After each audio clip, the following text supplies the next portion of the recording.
কোয়েল পাখি পালন বর্তমান সময়ে একটি লাভজনক ব্যবসায়িক উদ্যোগে পরিণত হয়েছে। তবে এই ব্যবসায় সফল হওয়ার জন্য সঠিক আবাসন ও জায়গা ব্যবস্থাপনা অত্যন্ত জরুরি। কোয়েলের স্বাস্থ্য, শারীরিক বৃদ্ধি এবং ডিমের উৎপাদন অনেকাংশে নির্ভর করে তারা কতটুকু জায়গার মধ্যে বসবাস করছে তার উপর।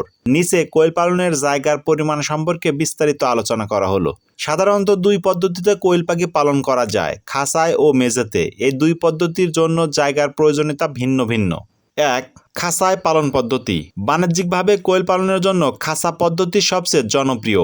এতে জায়গা কম লাগে এবং পরিষ্কার পরিচ্ছন্নতা বজায় রাখা সহজ হয়। প্রতিটি পূর্ণবয়স্ক কোয়েলের জন্য খাঁচায় গড়ে 0.2 থেকে 0.25 বর্গফুট জায়গা প্রয়োজন হয়। অর্থাৎ আপনার খাঁচার আয়তন যদি 100 বর্গফুট হয়, তবে সেখানে আপনি অনায়াসে 400 থেকে 500টি কোয়েল পাখি পালন করতে পারবেন। খাঁচায় পালনের সুবিধা হলো পাখির বিষটা সরাসরি নিচে পড়ে যায়, ফলে রোগবালাই কম হয়। 2. মেঝে বা লিটার পদ্ধতি। মেঝেতে কোয়েল পালন করলে তাদের চলাফেরার জন্য খাঁচার তুলনায় কিছুটা বেশি জায়গার দরকার হয়। এক্ষেত্রে প্রতিটি পাখির জন্য প্রায় 0.3 থেকে 0.4 বর্গফুট জায়গার বরাদ্দ রাখা উচিত। এই হিসাবে 100 বর্গফুট মেঝেতে প্রায় 250 থেকে 300টি কোয়েল পাখি পালন করা সম্ভব। তবে মেঝেতে পালনের ক্ষেত্রে বিছানা বা লেটার সবসময় শুকনো রাখার দিকে কড়া নজর রাখতে হবে। 3.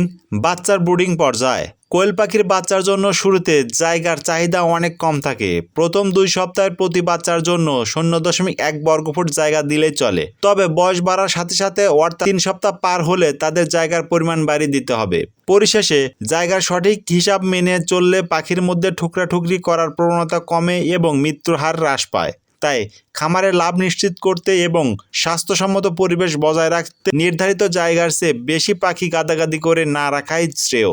তো আজকের ভিডিওটি এ পর্যন্তই। আপনাদের কোয়েল পাখি পালন পদ্ধতি সম্পর্কে কোনো কিছু জানার থাকলে ভিডিওর নিচে কমেন্ট করতে পারেন। আমি যথাসাধ্য আপনাদের কমেন্টে রিপ্লাই দেওয়ার চেষ্টা করব ইনশাল্লাহ। পাশাপাশি আপনার কমেন্টের প্রেক্ষাপটে যদি নতুন ভিডিও করার প্রয়োজন হয় সেটাও করে দেবো। তো এই আল্লাহ তাআলা আপনাদের সবাইকে ভালো রাখুক, সুস্থ রাখুক। শাইন অ্যান্ড পেটস কোয়েল হ্যাচারির সাথেই থাকুন। আল্লাহ হাফেজ।